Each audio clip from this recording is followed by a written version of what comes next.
तो कैपेसिटर क्या होता है, या इलेक्ट्रोस्टैटिक पोटेंशियल एनर्जी क्या होती है, या इलेक्ट्रोस्टैटिक पोटेंशियल क्या होता है, या वर्क डन क्या होता है, ये सारी भी जितनी भी चीज़ें हैं इसको हम इस चैप्टर में पढ़ेंगे। ठीक है।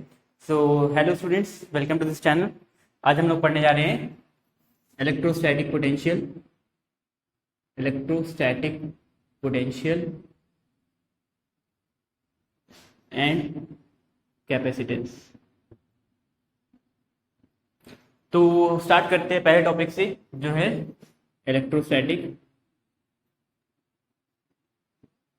Potential energy. ठीक है, तो समझते हैं पहले इसको। जैसे हमारे पास कोई चार्ज है कैपिटल क्यू, ठीक है, ये क्या करेगा, ये अपने आसपास में इलेक्ट्रिक फील्ड बनाएगा। सपोज ये इसकी इलेक्ट्रिक फील्ड है, ठीक है। सॉरी, एक चार्ज क्यू यहाँ पे रखा है। हमको पता है जो चार्ज इलेक्ट्रिक फील्ड बनाता है उसको हम बोलते हैं सोर्स चार्ज। जो उस चार्ज की इलेक्ट्रिक फील्ड को एक्सपीरियंस करता है ना, जो उस इलेक्ट्रिक फील्ड को एक्सपीरियंस करता है उस चार्ज को हम बोलते हैं टेस्ट चार्ज। यहाँ पे हमारे पास ये है टेस्ट चार्ज और ये है सोर्स चार्ज, ठीक है। तो दो चार्जेस है हमारे पास। अब देखो होता क्या है कि अगर ये पॉइंट ए है, ये पॉइंट बी है, ठीक है। इस चार्ज को अगर हम यहाँ से यहाँ तक लेके आएंगे, इस चार्ज को अगर हम क्यू पॉइंट से सॉरी ए पॉइंट से बी पॉइंट तक लेके आएंगे तो क्या होगा। अब देखो हमें पता है, लेट्स से ये दोनों चार्ज क्या है, पॉजिटिव है, या दोनों चार्ज क्या है, नेगेटिव है, यानी ये दोनों चार्ज सिमिलर नेचर के हैं। अब देखो अगर इस चार्ज को हम एक पॉइंट ए से बी तक लेके आ रहे हैं तब क्या होगा, तब हमको एक वर्क डन करना पड़ेगा, है ना। अब क्यों होगा, देखो अब जब ये चार्ज इस इलेक्ट्रिक फील्ड के बाहर रखा है तो हम बोल रहे हैं चार्ज इन्फिनिटी पे है, ए पॉइंट जो है वो इन्फिनिटी पे है ना। बी पॉइंट कहाँ है, इलेक्ट्रिक फील्ड के अंदर है, तो पॉइंट ए कहाँ पे है, ये है इन्फिनिटी पे। पॉइंट बी कहाँ है, ये है इलेक्ट्रिक फील्ड के अंदर, इनसाइड इलेक्ट्रिक फील्ड। अब देखो इन्फिनिटी पे तो नहीं है, देखो बहुत ज़्यादा दूर नहीं है इससे, मगर हम इसको इन्फिनिटी इसलिए कंसिडर कर रहे हैं क्योंकि इस चार्ज की, जो कि सोर्स चार्ज है, इसकी इलेक्ट्रिक फील्ड ए पॉइंट तक नहीं पहुंच पा रही है। तो इसलिए हम कंसिडर कर रहे हैं कि जो हमारे पास चार्ज टेस्ट चार्ज है वो कहाँ पे रखा है, इन्फिनिटी पे रखा है ना। अब देखो अगर इस चार्ज को हम लेके आएंगे तो यहाँ तक तो कुछ नहीं होगा, मगर जैसे हम इसको इलेक्ट्रिक फील्ड के अंदर लेके आएंगे तो क्या होगा, सिमिलर टाइप ऑफ चार्ज, जैसे ये इस पे फोर्स लगाएगा, हमने कूलम्स लॉ में पढ़ा था, ये इसके ऊपर फोर्स लगाएगा। अब वो फोर्स कितनी होगी उससे वो अभी मैटर नहीं कर रहा, इंपॉर्टेंट है कि फोर्स का नेचर कैसा होगा। अब ये फोर्स जो है वो कैसी होगी, रिपल्सिव। क्यों रिपल्सिव होगी, बिकॉज दोनों चार्ज कैसे हैं, पॉजिटिव पॉजिटिव, तो इनके बीच की फोर्स कैसी होगी, रिपल्सिव होगी। अब देखो अब अगर हमको इसको इसके अंदर लेके आना है ना, फॉर एग्जाम्पल जैसे हमारे पास दो चार्जेस हैं, है ना। फॉर एग्जाम्पल दो मैग्नेट ही ले लो, अगर मैग्नेट्स क्या है, साउथ पोल, नॉर्थ पोल, जब हम लेके आएंगे तो इसकी मैग्नेटिक फील्ड के अंदर ये जब चार्ज आएगा तो ये क्या करेगा, इसको रिपेल करेगा। तो हमको जबरदस्ती थोड़ी वर्क डन करना पड़ेगा, थोड़ी मेहनत करनी पड़ेगी, थोड़ी एनर्जी इन्वेस्ट करनी पड़ेगी उसको जबरदस्ती इसके पास लेके आने के लिए, है ना।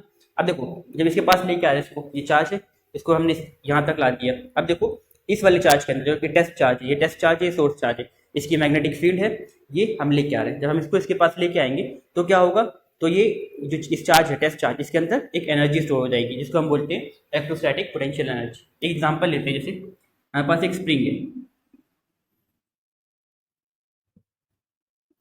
यहाँ तक स्प्रिंग है, ठीक है, ये स्प्रिंग की डिस्टेंस है लेट्स से एक्स, ठीक है। स्प्रिंग को हमने कंप्रेस किया, फॉर एग्जांपल स्प्रिंग ऐसे हुई, हाँ, ये स्प्रिंग यहाँ तक हुई, ये हो गया एक्स डैश, ठीक है। तो क्या होगा, अब हम जैसे स्प्रिंग को छोड़ेंगे ये क्या होगा, ये खुल जाएगी तेजी से, है ना, फ्लक्चुएट करने लगेगी। तो यानी क्या है, हमको पता है स्प्रिंग फोर्स हो, चाहे स्प्रिंग फोर्स हो, चाहे वो ग्रेविटेशनल फोर्स हो, चाहे वो इलेक्ट्रोस्टैटिक पोटेंशियल एनर्जी हो,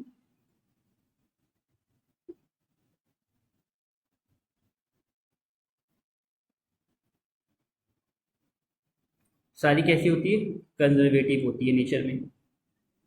सारी कैसी होती है, कंजर्वेटिव होती है नेचर में, यानी इनको डायरेक्शन से लेना देना नहीं है, हम इनको यहाँ से यहाँ तक लेके आ रहे हैं, है ना। जैसे कुछ फोर्सेस होती है जो नॉन कंजर्वेटिव होती है, जिनको डायरेक्शन से मतलब होता है, जैसे फ्रिक्शन फोर्स है। अगर हम एक बॉडी है जैसे ये है, इसको इस सरफेस के ऊपर अगर हम फ्रिक्शन प्रोवाइड कर रहे हैं तो देखो यहाँ पे हमने ये ऐसे ले गए, फ्रिक्शन कम लगी, इसको हम ऐसे से घुमा घुमा के जब ऐसे ले गए तो फ्रिक्शन ज़्यादा लगेगा, है ना। तो फ्रिक्शन कैसी है, नॉन कंजर्वेटिव फोर्स है। मगर पोटेंशियल एनर्जी, जैसे ये बॉडी यहाँ पे नीचे रखी हुई है, इसको अगर हम लेके जा रहे हैं यहाँ तक, इतने डिस्टेंस तक लेके जा रहे हैं, तो इसमें डिस्टेंस मैटर नहीं, डिस्टेंस मैटर कर रहा है, किस पाथ से लेके जा रहे हैं वो मैटर नहीं कर रहा। देखो जैसे ये है, इसको हम ऐसे लेके जाएँ, है ना, लेके फाइनली यहीं तक जा रहे हैं, चाहे ऐसे लेके जाएँ, है ना, चाहे हम ऐसे घुमा के ऐसे ऐसे करके ले जाएँ, है ना।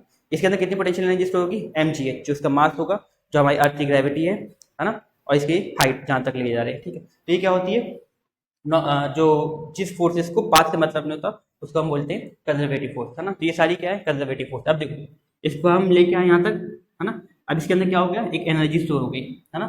जैसे हम रिलीज करेंगे इसको, ये क्या करेगा, स्प्रिंग खुल जाएगा, है ना। जब खुलेगा तो ये क्या कर रहा है, अपनी पोटेंशियल एनर्जी को चेंज कर रहा है इनटू काइनेटिक एनर्जी। अब देखो सेम चीज यहाँ पे भी, ये चार्ज है, इसको हम यहाँ पे लेके आ रहे हैं, दोनों चार्ज कैसा है, स्प्रिंग के एग्जांपल की तरह समझो, ये चार्ज को हम यहाँ पे लेके आ रहे हैं। अब देखो दोनों क्या है, पॉजिटिव पॉजिटिव चार्ज, तो जैसे हम लेके आ रहे हैं यहाँ तक, तो इसके अंदर क्या है, अब देखो ये दोनों रिपेल करेंगे क्योंकि ये इसकी इलेक्ट्रिक फील्ड के अंदर आ गया है, ठीक है। अब ये इसके ऊपर फोर्स लगाएगा, अब जैसे हम चार्ज छोड़ेंगे, ये चार्ज को वापस से वहीं पे फेंक देगा जहाँ से ये आया है ना। तो उसी को हम क्या बोलते हैं, इलेक्ट्रोस्टैटिक पोटेंशियल एनर्जी। और जो हमने वर्क डन किया वो वर्क डन स्टोर होगा in the form of potential energy, ठीक है। तो हम लिखते हैं it is amount of work done by an external force in bringing a charge, let's say charge q है, from infinity to that point against external electric field without accelerating। देखो तो ये बन गया डेफिनेशन। अब इसमें बोल क्या रही definition, it is amount of work done by an external force in bringing charge Q from infinity to that point. जैसे देखो हम यहाँ पे वर्क डन कर रहे हैं, इस चार्ज को यहाँ से इस चार्ज की फोर्स की इलेक्ट्रिक फील्ड के अगेंस्ट हम लेके आ रहे हैं इसको यहाँ से यहाँ तक, है ना। तो हमने क्या वर्क डन हो गया। अब वो वर्क डन उस चार्ज में स्टोर हो जाएगी, जब तक हम उसको पकड़ रखेंगे वैसे ही रहेगा। जैसे हम छोड़ देंगे वो चार्ज वापस से उस पोटेंशियल एनर्जी को यूज करके वापस से अपनी पोजीशन पे चला जाएगा, है ना। तो ये बोल रहे हैं against the external electric field. देखो ये एक्सटर्नल इलेक्ट्रिक फील्ड है, क्योंकि इस एक्सटर्नल इलेक्ट्रिक फील्ड को ये चार्ज तो क्रिएट कर नहीं रहा, ये इसको फील कर रहा है, तो इसके लिए ये इलेक्ट्रिक फील्ड क्या है, एक्सटर्नल इलेक्ट्रिक फील्ड। तो इसके अंदर जब ये आएगा विदाउट एक्सिलरेटिंग, यानी इसका मतलब क्या है कि हम इस चार्ज को लेके आ रहे हैं धीरे धीरे, यानी हम इसको बहुत धीरे धीरे लेके आ रहे हैं बिना एक्सेलरेशन। वेलोसिटी जो रहेगी वो कैसे रहेगी, कांस्टेंट, ठीक है, ताकि जो फोर्स है वो क्या है, कॉन्स्टेंटली इसके अंदर, और सॉरी एनर्जी जो है इसके अंदर कॉन्स्टेंटली स्टोर होती रहे, ठीक है। सो अब देखो हम लिखते हैं वर्क डन जो होगा।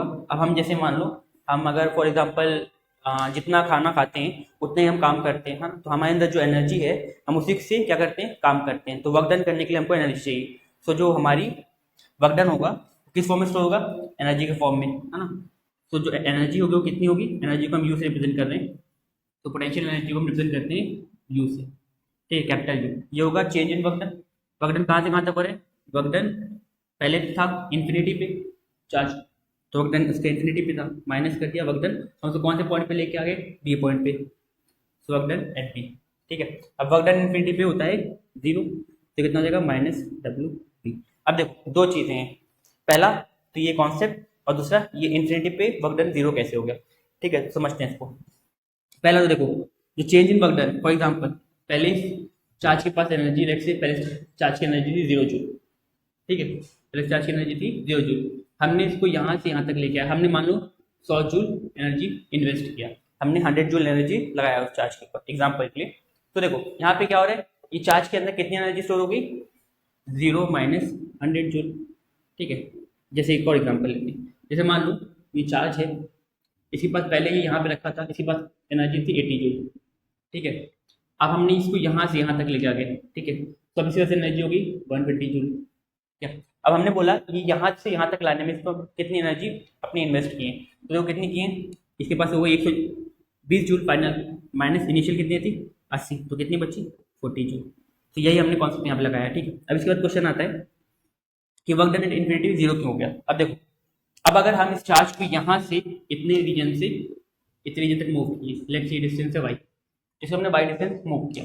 अब देखो यहाँ पे चार्ज है, ठीक है। अब इस चार्ज को यहाँ से अगर हम एक्सटर्नल इलेक्ट्रिक फील्ड जहाँ तक है उससे पहले तक लेके आ रहे हैं, तो वहाँ पे इसको कोई रोकने वाला है नहीं, क्योंकि इसको कौन रोकेगा, ये चार्ज सेम नेचर का है, इस पर फोर्स लगाएगा।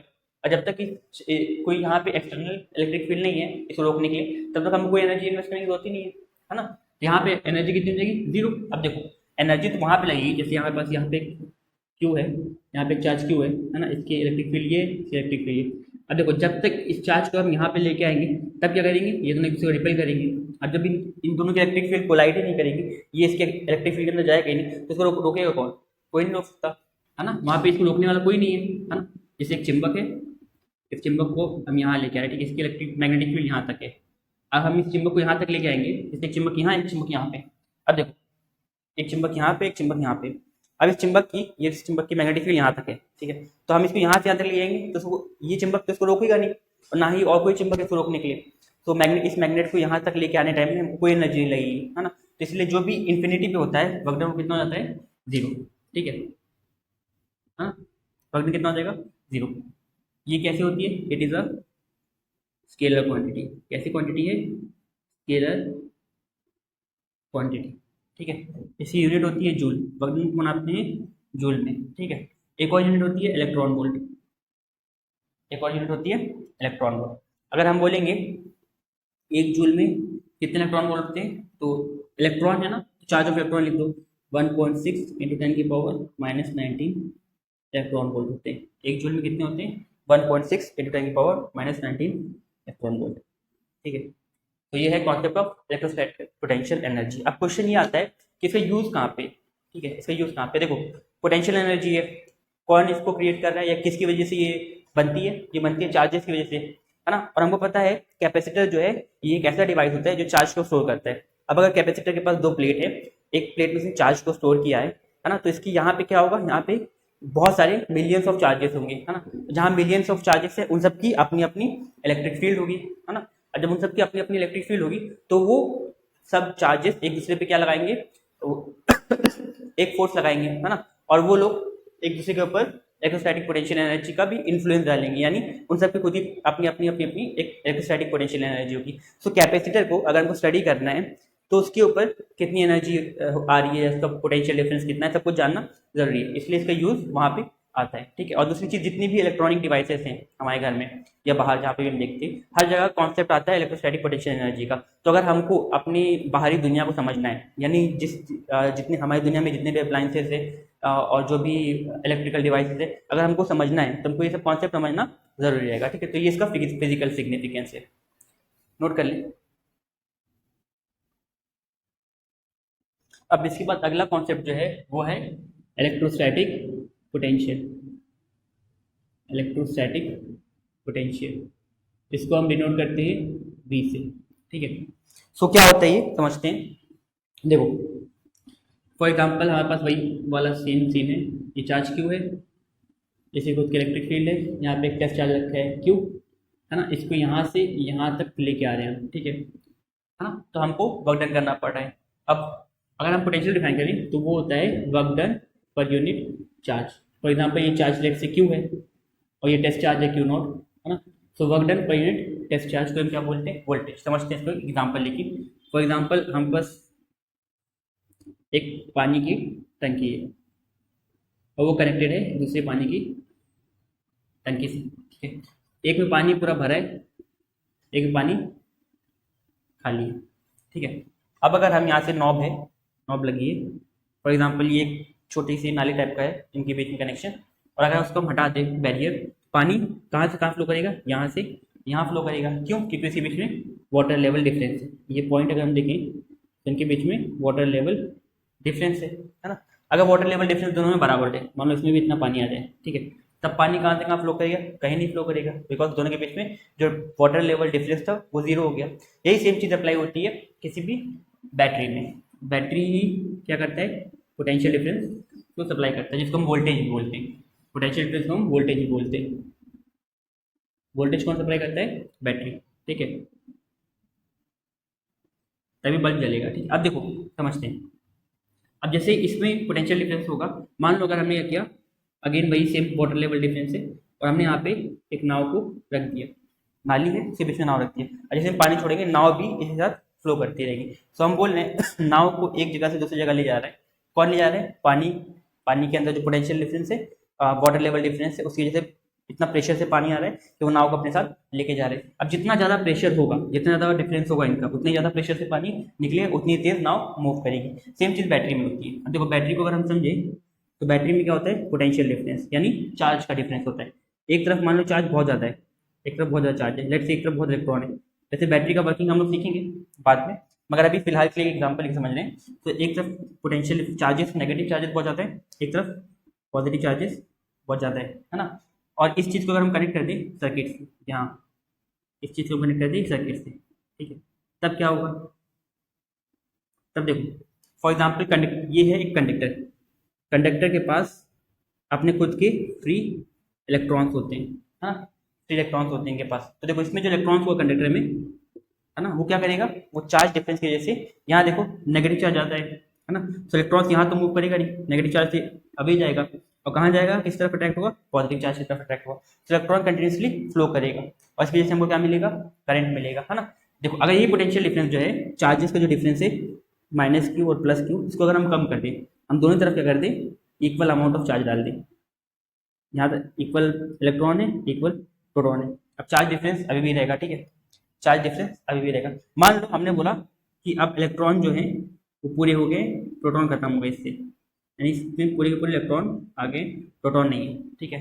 क्या अब इसमें इलेक्ट्रॉन फ्लो करेगा, नहीं करेगा इसमें इलेक्ट्रॉन फ्लो, ठीक है, क्योंकि इलेक्ट्रॉन जब यहाँ से यहाँ आएगा तो देखिए यहाँ पे भी नेगेटिव चार्ज है, वो रिपेल होगा, यहाँ से भी रिपेल होगा, तो इलेक्ट्रॉन क्या हो जाएगा, स्टेशनरी हो जाएगा। क्यों, क्योंकि इसका पोटेंशियल डिफरेंस क्या हो गया, जीरो, ठीक है। पोटेंशियल डिफरेंस, चार्ज का जो डिफरेंस है वो कितना हो गया, अगर हम पोटेंशियल डिफरेंस देखो, डिफरेंस मतलब होता है माइनस करना। अगर हम बोल रहे हैं सपोज दो लोग हैं, रिंकी एंड पिंकी, इनकी एज है, एक की 8 साल, एक की 3 साल। हम बोलेंगे इनके एज का डिफरेंस क्या है, आप बोलोगे 8 माइनस 3 5 ईयर। इनके एज में कितना डिफरेंस है, 5 ईयर। तो अगर वैसे हम चार्ज का डिफरेंस निकालें तो हम बोलेंगे प्लस चार्ज और माइनस चार्ज में कितना डिफरेंस है। फॉर एग्जाम्पल ये पॉजिटिव चार्ज है, नेगेटिव चार्ज, इसमें कोई डिफरेंस होगा, इसमें कोई डिफरेंस होगा तो क्या होगा, पोटेंशियल डिफरेंस होगा और बैटरी में करंट फ्लो करेगा। अगर इनके बीच में कोई डिफरेंस नहीं है तो क्या होगा, इलेक्ट्रॉन फ्लो होना बंद हो जाएगा। तो हम ये बोलते हैं जहाँ पे पोटेंशियल डिफरेंस है वहीं पे करंट फ्लो करेगी, और ये काम कौन करता है, बैटरी सप्लाई करती है पोटेंशियल डिफरेंस, ठीक है। जैसे वाटर लेवल डिफरेंस है तो वाटर फ्लो करेगी, है ना, मगर यहाँ पे फ्लो कौन कर रहा है, इलेक्ट्रॉन्स। यहाँ पे फ्लो कौन कर रहे हैं, इलेक्ट्रॉन्स, चार्जेस।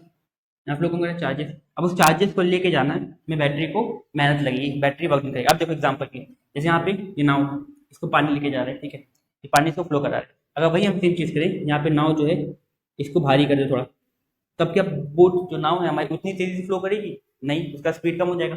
अगर उसी को हम और बड़ी नाव कर दें या और भारी भारी नाव कर दें, तब ये और फ्लो करेगी, है ना। वैसे यहाँ पे जितने ज़्यादा चार्जेस होंगे उतनी ज़्यादा मेहनत करनी पड़ेगी बैटरी को फ्लो कराने में, चार्जेस, है ना। तो हम ये बोलते हैं जो वोल्टेज होता है, जो पोटेंशियल डिफरेंस होता है, वो होता है वर्क डन। यहाँ पे कौन वर्क डन कर रहे हैं, बैटरी। बैटरी तो चार्जेस फ्लो करवा रही है ना, और चार्जेस कितना है पर यूनिट चार्ज, यानी वो चार्जेस, अमाउंट ऑफ चार्जेस कितना है, चार्जेस की वैल्यू कितनी है ना। अगर मान लो चार्जेस की वैल्यू ज़्यादा होगी तो बैटरी को ज़्यादा मेहनत लगेगी, है ना, और चार्जेस की वैल्यू कम होगी तो बैटरी को कम मेहनत लगेगी, ठीक है। तो यहाँ पे हम बोलते हैं पोटेंशियल डिफरेंस होता है work done per unit charge, ठीक है। अब जैसे यहाँ से यहाँ चार्ज को हम लेके आ रहे हैं, हम वर्क डन कर रहे हैं, है ना, और किस चार्ज को लेके आ रहे हैं, इस चार्ज को, है ना। तो यहाँ से यहाँ तक लेके आने में जो वर्क डन हो रहा है वो होगा इलेक्ट्रोस्टैटिक पोटेंशियल एनर्जी। अब इस चार्ज को हम इंक्लूड कर दें, work done per unit charge, यानी ये चार्ज को भी हम इंक्लूड कर दें। ये चार्जेस अगर मान लो भारी है, एग्जाम्पल के लिए जैसे यहाँ नाव भारी थी, एग्जाम्पल लेने सिर्फ कि अगर ये चार्ज भारी है तो यहाँ पे लेके आने में हमको ज़्यादा मेहनत लगेगी, है ना, तो वोल्टेज क्या हो जाएगा हमारा, कम हो जाएगा। तो वैसे यहाँ पे अगर हम चार्ज को लेके आ रहे हैं, है ना, तो चार्ज का मैग्नीट्यूड भी इंपॉर्टेंट है, ठीक है। तो हम लिख सकते हैं इलेक्ट्रोस्टैटिक पोटेंशियल एनर्जी को, it is amount of work done, क्या है, amount of work done per unit test या पॉजिटिव टेस्ट चार्ज, ऐसे।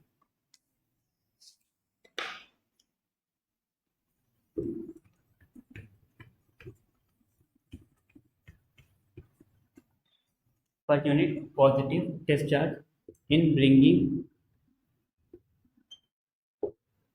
that charge from infinity to that point against external electric field without accelerating। ठीक है, तो ये होता है, हम दिखाते हैं वोल्टेज को V is equals to work done per unit positive distance. ठीक है, it is a scalar quantity. ये कैसी होती है? स्केलर क्वांटिटी होती है। ठीक है, it is a scalar quantity, और स्केलर क्वांटिटी है और इसकी SI यूनिट होती है, देखो वर्क डन की होती है जूल, चार्ज की होती है कूलम। इसको हम डिफाइन कर सकते हैं इसकी SI यूनिट को जूल पर कूलम और वोल्टेज वोल्ट में, इसको हम डिनोट करते हैं 20। ठीक है, अब इसका सिग्निफिकेंस क्या है, क्या यूज में आता है? हम कोई पैरामीटर जो है इलेक्ट्रोस्टैटिक पोटेंशियल, इसका क्या काम होता है? देखो, जिस भी डिवाइस मतलब जो भी हमको करंट सप्लाई कर रहा है, यानी बैटरी की बात करते हैं जनरली, जिस बैटरी का वोल्टेज ज़्यादा होगा वो हमको उतने ज़्यादा अमाउंट ऑफ करंट सप्लाई करेगी, जिस बैटरी का वोल्टेज कम होगा वो हमको उतनी ही कम करंट सप्लाई करेगी, है ना। तो ये क्या है इसका फिजिकल सिग्निफिकेंस, जितना ज़्यादा हमको हमारे पास इलेक्ट्रोस्टैटिक पोटेंशियल होगा उतना ही ज़्यादा चार्जेस जो है वो फ्लो करेगा, उतने ज़्यादा चार्जेस फ्लो करेगा। ठीक है, अगर कहीं पे इलेक्ट्रोस्टैटिक पोटेंशियल ज़्यादा है तो वहाँ पे चार्ज फ्लो करना भी हमारे लिए मुश्किल होगा। जैसे एग्जांपल समझते हैं, जैसे हमारे पास एक कैपेसिटर है, इसमें चार्जेस स्टोर करना है, यहाँ पे बहुत ज़्यादा चार्जेस ऑलरेडी है, जहाँ पोटेंशियल डिफरेंस क्या है, काफ़ी ज़्यादा है। तो अगर हम कोई और चार्ज को लेके आ रहे हैं स्टोर करने के लिए, तो यहाँ पे इस चार्ज को यहाँ पे स्टोर करना हमारे लिए मुश्किल हो जाएगा। जैसे हमको पता है कैपेसिटर क्या है, एक डिवाइस है जिसमें हम क्या करते हैं, चार्ज को स्टोर करते हैं, है ना। तो यहाँ पे हमारे पास कैपेसिटर है, अब हम एक चार्ज को यहाँ से लेके आ रहे हैं यहाँ पे, अगर इस प्लेट का जिसमें हम चार्ज को स्टोर कर रहे हैं, ठीक है, उसमें अगर हम चार्ज को फर्दर ऐड कर रहे हैं और अगर यहाँ पे पोटेंशियल डिफरेंस ज़्यादा होगा, पोटेंशियल डिफरेंस ज़्यादा होगा, यानी यहाँ पे अगर हम चार्ज को लेके आ रहे हैं तो वो चार्ज को ऐड करना मुश्किल होगा हमारे लिए। ठीक है, जितना कम पोटेंशियल डिफरेंस होगा उतना ईजिली चार्ज यहाँ पे ऐड हो जाएगा। तो ये सब इसका क्या है, फिजिकल सिग्निफिकेंस है, इसलिए हमको पोटेंशियल डिफरेंस पढ़ना जरूरी है। ठीक है, अब आता है मैथमेटिकल एक्सप्रेशन, यानी फॉर्मूला। बिना फॉर्मूला के फिजिक्स में कोई काम नहीं। तो देखो, पहले हम निकालते हैं वक्र, वक्र कितना होता है ये निकालेंगे तो हमारा काम बन जाएगा। तो वक्र क्या होता है, वक्र जो होता है, वक्र होता है, या हम पोटेंशियल एनर्जी बोले, पोटेंशियल एनर्जी किस फॉर्म से होती है, वक्र के फॉर्म में। वक्र क्या होता है, किसी पॉइंट इन्फिनिटी से लेके आ रहे हैं हम इसको किसी पॉइंट आई पे, है ना। वक्र का फॉर्मूला होता है फोर्स इनटू डिस्प्लेसमेंट। मान लो यहाँ पे डिस्प्लेसमेंट है आर, यानी आर डिस्टेंस तक हम इसको लेके आ रहे हैं, आर डिस्टेंस तक इसको हम लेके आ रहे हैं, force into displacement into cos theta. ठीक है, force into displacement into cos theta. अब देखो, अगर हमको यहाँ पे एक छोटा सा डिस्टेंस लेके आए ना, फोर्स इंटू डिस्प्लेसमेंट, अगर हम छोटे से डिस्टेंस तक लेके आएंगे F into D are cos, अब एंगल कितना देखो, फोर्स हम लगा रहे हैं, फोर्स जो हम लगा रहे हैं इधर, हमको ये चार्ज जो है, चार्ज फोर्स इधर लगा रही है, इधर चार्ज फोर्स लगा रही है, ये चार्ज इसको रोकने की कोशिश करेगा। जब ये चार्ज यहाँ से यहाँ मूव करेगा, ये वाला चार्ज जो सोर्स चार्ज है वो उसको रोकने की कोशिश करेगा। जब इसको रोकने की कोशिश करेगा, जैसे यहाँ पे चार्ज आ रहा है, इसको रोकने की कोशिश कर रहे हैं, फिर भी हम फर्दर फोर्स लगा रहे हैं, तो डिस्प्लेसमेंट कहाँ हो रहा है, इधर, और फोर्स लग रही है इधर, इनके बीच का एंगल कितना हो जाएगा, 180 डिग्री। देखो यहाँ पे फोर्स हम लगा रहे हैं, तो इन रिटर्न फोर्स हमको ये वाला चार्ज फोर्स लगा रहा है इधर, फिर और हम ज़्यादा फोर्स लगाए इसलिए डिस्प्लेसमेंट कहाँ हो रहा है, इधर, डिस्प्लेसमेंट हमारी डायरेक्शन में हो रहा है, तो इनके बीच का एंगल कितना हो जाएगा, 180 डिग्री। तो लिखते हैं कॉस 180 डिग्री, कॉस 180 कितना माइनस, कॉस 180 कितना माइनस, तो -1। ठीक है, फोर्स कितनी होती है, फोर्स तो अभी हम पुट कर देंगे।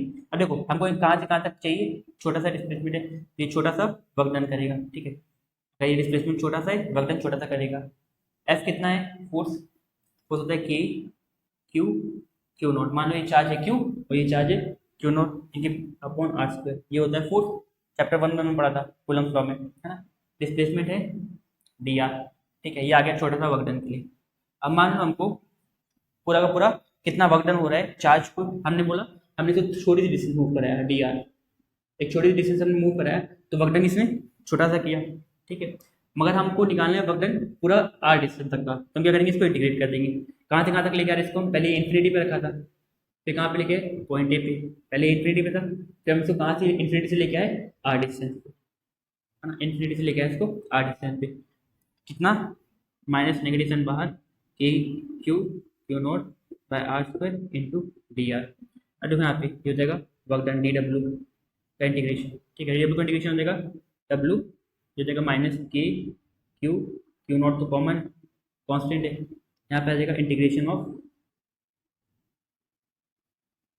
आर की पावर, देखो इस आर स्क्वायर रहेगा ना, वन अपॉन आर स्क्वायर, ये तो कांस्टेंट है बाहर आ गए, वन अपॉन आर स्क्वायर बचा, आर स्क्वायर को ऊपर लेके जाएंगे तो क्या हो जाएगा आर की power minus two D R, और इंटीग्रेशन होता है आर की पावर एक्स की पावर एन का इंटीग्रेशन होता है एक्स की power N plus one upon N plus one, यहाँ पे जाएगा माइनस के क्यू क्यू नॉट, ये जाएगा आर की पावर, देखो एक्स की पावर एन यानी आर की पावर एन क्या हो जाएगा आर की power minus N plus one upon minus N plus one, ठीक है, कहाँ से कहाँ तक इन्फिनिटी से लेके आर तक हो जाएगा माइनस के क्यू क्यू नॉट, ये हो जाएगा देखो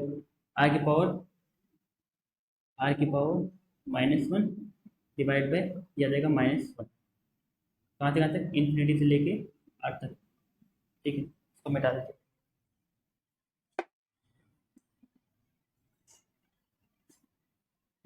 ठीक है, अब ये हो गया माइनस, देखो minus minus plus K Q Q not, पहले पूरे लिखते हैं, वर्क डन हो जाएगा, देखो minus minus plus K Q Q not by R की पावर माइनस वन, जब नीचे आएगा तो प्लस ये आ जाएगा के Q Q not by R, जो क्या वर्क डन जो हम करते हैं चार्ज को इन्फिनिटी से किसी पॉइंट तक आने के लिए। अब वो पोटेंशियल डिफरेंस क्या हो जाएगा, पोटेंशियल डिफरेंस, पोटेंशियल डिफरेंस क्या होता है, पोटेंशियल डिफरेंस होता है work done per unit test charge, यहाँ पे टेस्ट चार्ज को हम लेके आ रहे हैं ना, टेस्ट चार्ज को हम लेके आ रहे हैं, तो work done per unit test charge, तो वर्क डन पोटेंशियल डिफरेंस क्या हो जाएगा V is equals to work done कितना है के Q Q not by R upon test charge क्या है क्यू नॉट से क्यू नॉट कट गया, पोटेंशियल कितना आएगा के क्यू बाय,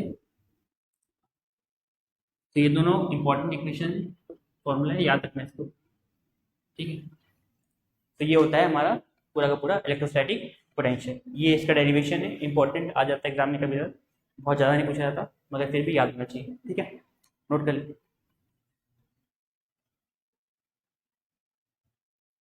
इसके बाद अगला डेरिवेशन है electrostatic potential due to dipole, पहला ऑन इट्स एक्सियल एक्सिस, हमने लास्ट चैप्टर में डेरिवेशन किया था किसके लिए, इलेक्ट्रिक फील्ड का निकाला था हमने, इलेक्ट्रिक फील्ड निकाला था डाइपोल, याद होगा, जिसमें equal magnetic charge opposite nature के, इनके बीच डिस्टेंस होता है ए और ए, हाँ, जब ये सेपरेटेड होते हैं स्मॉल डिस्टेंस से, तो इसकी एक्सियल एक्सिस है ये एक्सियल एक्सिस मान लो पॉइंट पी, सेंटर से डिस्टेंस कैलकुलेट करते हैं डाइपोल में, सेंटर से डिस्टेंस लेट से एक्स से, तो हमको निकालना है potential difference at point P, ठीक है, तो ये डाइपोल है, इसकी एक्सियल एक्सिस ये है, इस एक्सियल एक्सिस में कोई भी पॉइंट होगा, अब देखो जैसे पॉइंट और आगे होगा तो एक्स की वैल्यू और आगे बढ़ जाएगी, पॉइंट और यहाँ होगा तो एक्स की वैल्यू यहाँ आ जाएगी, ये पॉइंट जो एक्स ये पॉइंट पी है अगर सेंटर में होगा तो एक्स की वैल्यू कितनी हो जाएगी जीरो, तो हमको निकालना है पोटेंशियल, कितना पोटेंशियल होगा ये डाइपोल जो बनाएगा पी पॉइंट पे, ठीक है, तो कितना होगा पहले तो निकालना है हमको पोटेंशियल, इलेक्ट्रो देखो पोटेंशियल किसी वजह से होता है चार्जेस की वजह से, अगेन यहाँ पे कितने चार्जेस है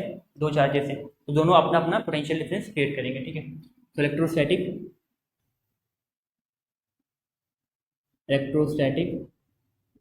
potential due to plus Q charge, कितना इलेक्ट्रोस्टैटिक पोटेंशियल डालेगा, प्लस हमको पता है इलेक्ट्रोस्टैटिक पोटेंशियल V का फॉर्मूला होता है V1 के क्यू बाय आर, अभी थोड़ी देर पहले हमने निकाला है, के कांस्टेंट है, क्यू यहाँ पे प्लस क्यू है, इन प्लस क्यू से जिस पॉइंट पे निकालना है वहाँ तक का डिस्टेंस कितना हो जाएगा, यहाँ तक का ए और बचा हुआ डिस्टेंस ये एक्स, तो यहाँ तक एक्स यहाँ तक ए, तो कितना डिस्टेंस हो गया एक्स प्लस ए हो जाएगा, एक्स प्लस ए, ठीक है, दूसरा electrostatic potential due to minus Q charge, कितना लगेगा माइनस के क्यू बाय आर स्क्वायर, यहाँ चार्ज नेगेटिव है यहाँ पे क्या जाएगा माइनस के क्यू बाय डिस्टेंस कितना है, अब देखो, अब नेगेटिव चार्ज यहाँ पे, यहाँ से यहाँ तक का डिस्टेंस कितना हो जाएगा, तो ये पूरा डिस्टेंस है एक्स, इसमें से हम इतना डिस्टेंस माइनस कर दें, अगर हम इसमें से इतना डिस्टेंस माइनस करें तो कितना बचेगा, जितना हमको चाहिए, तो कितना देखो पूरा एक्स है, यहाँ तक कितना है ए, एक्स में से कितना माइनस करना है, एक्स में से हमको ए माइनस करना है, तो क्या बचेगा एक्स माइनस ए, जहाँ तक डिस्टेंस हो गया एक्स माइनस ए, जिस चार्ज के जैसे जिस पॉइंट पे निकालना है वहाँ तक का डिस्टेंस कितना है एक्स माइनस ए। अब नेट पोटेंशियल कितना हो जाएगा, नेट पोटेंशियल जो होगा वी नेट होगा V1 प्लस V2, क्योंकि पोटेंशियल डिफरेंस एक स्केलर क्वांटिटी है, तो इसमें भी करेंगे सीधे एल्जेब्रिक सम करते हैं, ठीक है। यहाँ पे V1 कितना है के Q by x plus a minus के Q by x minus a, ठीक है। अब देखो ये हो जाएगा के क्यू कॉमन है, कॉमन ले लिया, 1 upon x plus a minus 1 upon x minus a, ठीक है। यहाँ पे k q cross multiplication x minus a into 1 x minus a, यहाँ minus x plus a into 1 x plus a divided by into x a plus b, a minus b हमने पढ़ा था last time, a plus b a minus b का formula होता है a square minus b square, यहाँ पे जाएगा ए square minus b square, ठीक है। इसके आगे देखो, अब ये के क्यू कॉमन है बाहर, जब एक्स माइनस ए वैसे ही रहेगा, अब देखो अभी माइनस साइन है, minus plus minus minus plus minus, ये जाएगा माइनस एक्स और minus plus minus a upon x square minus a square, आगे हो जाएगा के q by x minus x cut गया, minus minus plus minus 2a upon x square minus a square हो जाएगा, देखो 2a इंटू क्यू क्या होता है dipole moment, 2a into q dipole moment हो जाएगा, और के वैसे ही रहेगा divide by x square minus a square, ये बन जाएगा पोटेंशियल डिफरेंस जो होता है माइनस बी के bye x square minus a square. अब देखो ये नेगेटिव साइन शो कर रहा है, यहाँ पे नेगेटिव चार्ज काफ़ी क्लोज है सरफेस के, तो नेगेटिव की जो डायरेक्शन होगी पोटेंशियल की वही क्या है इंपॉर्टेंट डायरेक्शन, तो ये नेगेटिव साइन है माइनस की वजह से, तो इसको डालो ना डालो कोई फर्क नहीं पड़ता, ये सिर्फ और सिर्फ डायरेक्शन बता रहे हैं, ठीक है। तो इंपॉर्टेंट डेरिवेशन एग्जाम में पूछा जाता है, कई बार एग्जाम में आया भी हुआ है, ठीक है, कई बार एग्जाम में आया हुआ है। इस चैप्टर में इलेक्ट्रोस्टैटिक पोटेंशियल, इसके न्यूमेरिकल और कैपेसिटर, ये सब इंपॉर्टेंट कॉन्सेप्ट है, ठीक है, तो याद रखना है इसको, ये डेरिवेशन इंपॉर्टेंट है। इवन जो इलेक्ट्रिक फील्ड वाला डेरिवेशन था उससे ज़्यादा इंपॉर्टेंट है ये डेरिवेशन, उसको याद रखना है, बहुत ईजी भी है।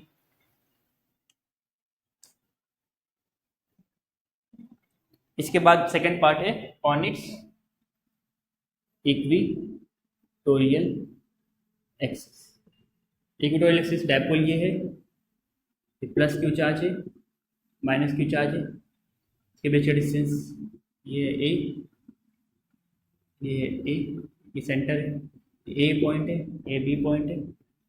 फॉर एग्जांपल इससे एक्स डिस्टेंस पे हमको निकालना है इलेक्ट्रोस्टैटिक पोटेंशियल, ठीक है।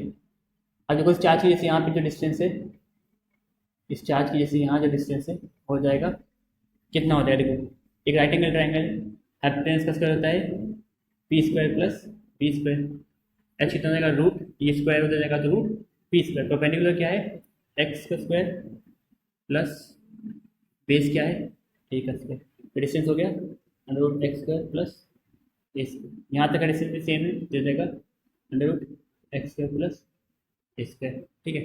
अब देखो हमको निकालना है, पहले हम निकालेंगे दो चार्जेस हैं, तो दो चार्जेस इन्वॉल्व होंगे पोटेंशियल डिफरेंस में, पहले इसकी वजह से पोटेंशियल डिफरेंस निकालेंगे, फिर इसकी वजह से निकालेंगे, बाद में दोनों को ऐड कर देंगे।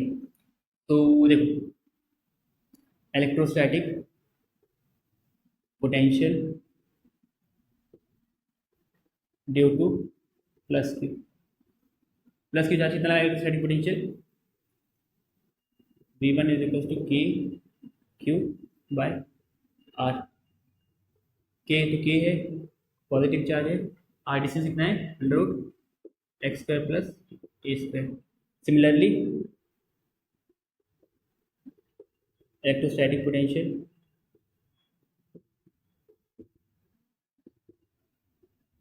Due to minus Q charge लगेगा V2 पोटेंशियल के क्यू बाय आर फॉर्मूला होता है, के वैसे ही है, क्यू नेगेटिव है, डिवाइड बाय आर कितना है, रूट एक्स स्क्वायर प्लस ए स्क्वायर। तो नेट पोटेंशियल कितना हो जाएगा, नेट पोटेंशियल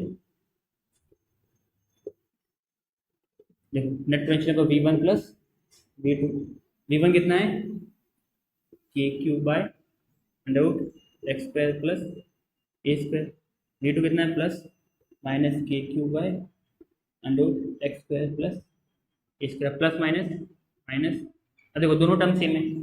अगर लास्ट वाले टाइप पहले केस में देखिए तो वहाँ पे था के Q by x plus a minus के क्यू बाय एक्स माइनस ए। देखो उसमें क्या था, उसमें आर चेंज था, डिस्टेंस दोनों का चेंज था, इसलिए हम इसको काट नहीं सकते थे।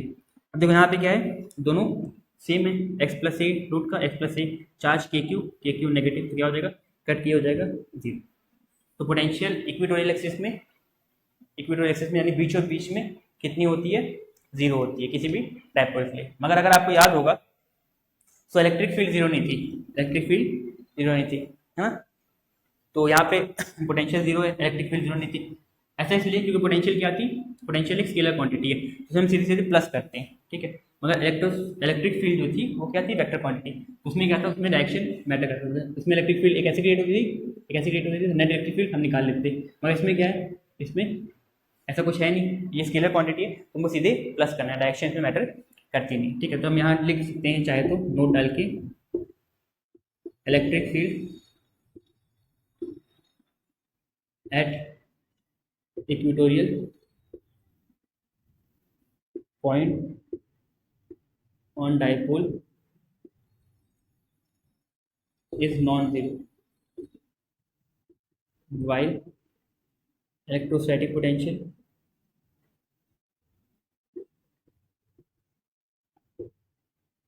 इलेक्ट्रोस्टैटिक पोटेंशियल जो होता है डायपोल के सेंटर में कितना होता है, जीरो, मगर इलेक्ट्रिक फील्ड जीरो नहीं होती है, ठीक है। सो नोट करना कर सकते हैं।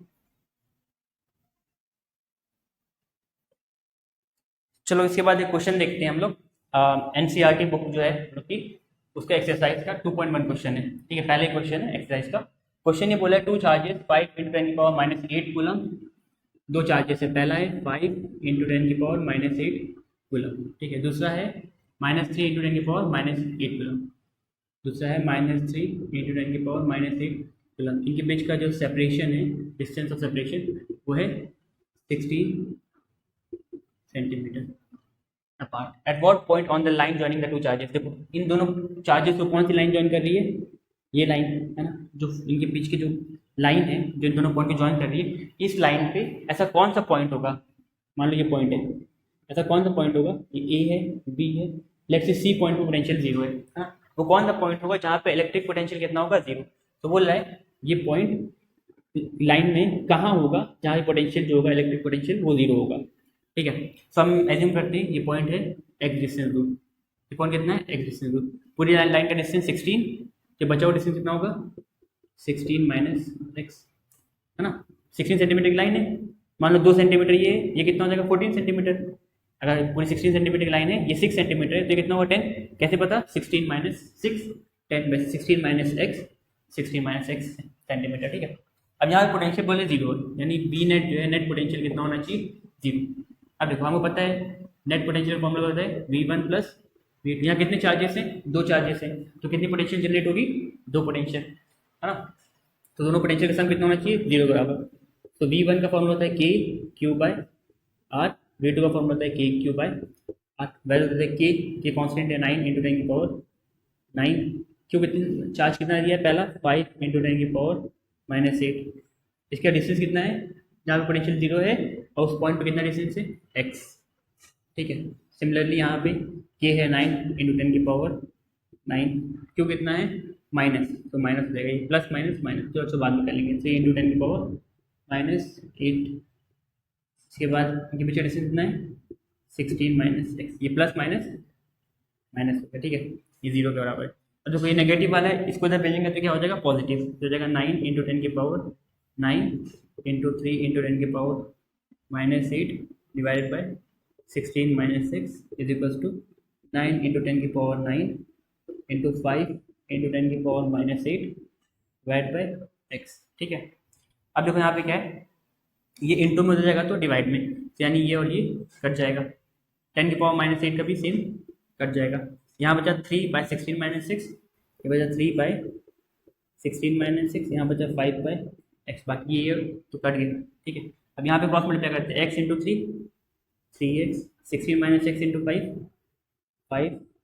16 - 6, तो जाएगा 3x is equal to 5 16 the 5 30 0 3 के लिए 5 5 6 7 8 80 -5 इंटू एक्स 5x, ये -5x इधर आएगा तो +5x, यहाँ से जाएगा 3x, ये -5x इधर आएगा +5x इज इक्वल टू 80, 5 और 3 8x is equal to 80, x कितना हो जाएगा 80/8 यानी 10 सेंटीमीटर, यानी x कहाँ होगा 10 सेंटीमीटर फ्रॉम पॉइंट, ये x हमने कहाँ से माना था ए पॉइंट से, तो ये क्या हो जाएगा 10 centimetre from point A, answer हो जाएगा हमारा electric field sorry potential will be 0 at point C, that is 10 centimeter away from point A। A point कौन सा है 10 सेंटीमीटर अवे फ्रॉम, तो या तो इस चार्ज करने सकते हैं फ्रॉम चार्ज 5 × 10⁻⁻8, यानी ये पॉइंट कहाँ होगा जहाँ पोटेंशियल इलेक्ट्रोस्टैटिक पोटेंशियल 0 होगा, वो पॉइंट कहाँ होगा, वो होगा 10 सेंटीमीटर अवे फ्रॉम 5 × 10⁻⁻6 कूलम, यानी 5 × 10⁻⁸ कूलम चार्ज से 10 सेंटीमीटर आगे, ठीक है। तो ये क्वेश्चन, एक और क्वेश्चन ट्राई करते हैं। सो ये अगला क्वेश्चन भी एनसीईआरटी का ही है, क्वेश्चन नंबर 2। तो ये क्वेश्चन बोला है regular hexagon of side 10 centimetre, तो हेक्सागन मतलब 6 साइड्स वाला, हेक्सागन मतलब 6 साइड्स वाला, तो this is hexagon. Regular hexagon मतलब, रेगुलर मतलब इसकी सारी साइड सेम होगी, तो ये एक साइड 10 सेंटीमीटर की है, तो यानी सारी साइड कितनी होगी 10 सेंटीमीटर की,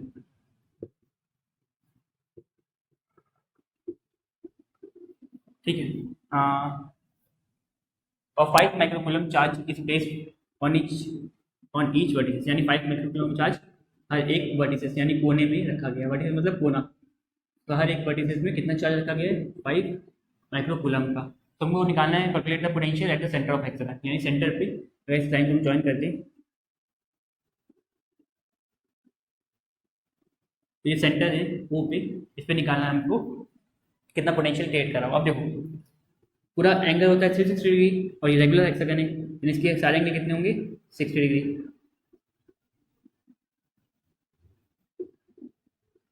सारी साइड सेम है, यानी सारे एंगल कितने होंगे 60 डिग्री, हाँ ठीक है। अब एक चीज़ बताओ, सारे एंगल 60 यानी साइड सारी क्या होंगी, ये क्या बन रहा है देखो, अगर इसको हटा लें तो क्या बन रहा है इक्विलेटरल ट्रायंगल, सारे एंगल सेम है, यानी जितनी साइड ये होगी 10 सेंटीमीटर वाली, देखो ये पार्ट हम देख रहे हैं ए बी ओ, ये ट्रायंगल ए बी ओ देख रहे हैं, ट्रायंगल ए बी ओ। अब देखो ए बी का डिस्टेंस 10 सेंटीमीटर है ना, और ये सारे एंगल्स क्या हैं सेम है 60 60 60, तो यहाँ पे ये क्या जाएगा इक्विलेटरल ट्रायंगल, इक्विलेटरल ट्रायंगल में सारी साइड कितनी जाएगी सेम है ना, यानी इनके बीच का डिस्टेंस कितना हो गया सेम 10 सेंटीमीटर 10 सेंटीमीटर 10 10 10 10, ठीक है, सारा डिस्टेंस 10 हो गया। हमको निकालना है पोटेंशियल, हमको पता है पोटेंशियल फॉर्मूला होता है नेट पोटेंशियल एट सेंटर, कितना होगा पोटेंशियल सेंटर पे वी नेट, ये होगा चार्ज 1 की वी ए, जो ए पॉइंट पे चार्ज है वो कितना पोटेंशियल लगेगा, जो बी पॉइंट पे चार्ज है वो कितना पोटेंशियल लगेगा, जो सी पॉइंट पे चार्ज है वो कितना पोटेंशियल लगेगा, जो डी पॉइंट पे है, जो ई पॉइंट पे एंड जो एफ पॉइंट पे, सी जो डी पॉइंट पे ई पॉइंट पे एफ पॉइंट पे, सब कितना पोटेंशियल लगाएंगे, सारा का सारा मिलके क्या होगा नेट पोटेंशियल बनेगा। अब देखो सारे पोटेंशियल सेम होंगे, क्यों होंगे, ये पोटेंशियल क्या होता है के क्यू बाय आर। अब देखो ये सब एक ही मीडियम में रखे गए हैं तो के कांस्टेंट है, इसकी वैल्यू सेम रहेगी, चार्जेस सारे देखो 5 माइक्रोकूलम के यानी क्यू भी सेम रहेगा सबका, आर इनके डिस्टेंस भी देखो सबके 10 10 है, इनका डिस्टेंस भी सेम होगा, जब सबके सब सेम होंगे तो हम सीधे मल्टीप्लाई करते 6 से, अगर एक लगा रहा है पोटेंशियल 1 वोल्ट का तो सब कितना लगाएंगे 1 वोल्ट 1 वोल्ट 1 वोल्ट 1 वोल्ट करके 6 के 6 हो लगाएंगे तो 6 वोल्ट हो जाएगा। इस तरह अगर एक के क्यू बाय आर लगाया तो 6 कितना लगाएंगे 6 इंटू के क्यू बाय आर, तो जाएगा 6 इंटू के कितना है 9 इंटू 10 की पावर 9, चार्ज कितना है 5 माइक्रोकूलम, चेंज कर लेंगे इसको साइड में 5 इंटू 10 की पावर -6 कूलम, बाकी बचा डिस्टेंस 10 सेंटीमीटर दिया, 10 सेंटीमीटर को मीटर में चेंज करेंगे तो इंटू कर देंगे 10⁻² से, ठीक है। एक मीटर में 100 सेंटीमीटर होते हैं, तो 1 सेंटीमीटर में 100 इंटू में हो जाएगा तो डिवाइड में 1 सेंट में 1/100 मीटर हो जाएंगे। अगर 10 सेंटीमीटर करेंगे क्या आ जाएगा 10/100 मीटर, तो 10/100 एक जीरो से एक जीरो कट गया, डिवाइड के वैल्यू ऊपर जाके मल्टीप्लाई हो जाएगा, तो हो जाएगा 6 × 9 × 5 × 10 की पावर 9 - 6 3, ये 10 के ऊपर चला जाएगा प्लस, तो हो जाएगा 6 5 30 30 × 9 270 × 10 की पावर, इसको लिख सकते हैं 1 पॉइंट 2 पॉइंट किस देंगे तो 2.7 × 10 की पावर 6 वोल्ट, इतना पोटेंशियल बनेगा। हाँ सही, 2.7 × 10 की पावर 6 वोल्ट, तो हमारा इतना पोटेंशियल आएगा, ठीक है। तो ये हमारे कुछ क्वेश्चन थे, इस टाइप के कुछ क्वेश्चन हम बोर्ड पे लिख दे रहे हैं, ट्राई कीजिएगा एक बार, देखिए होता है कि नहीं होता। तो ये 3 क्वेश्चन हैं जो कि हमने आज जो टॉपिक से पढ़ा है उससे रिलेटेड।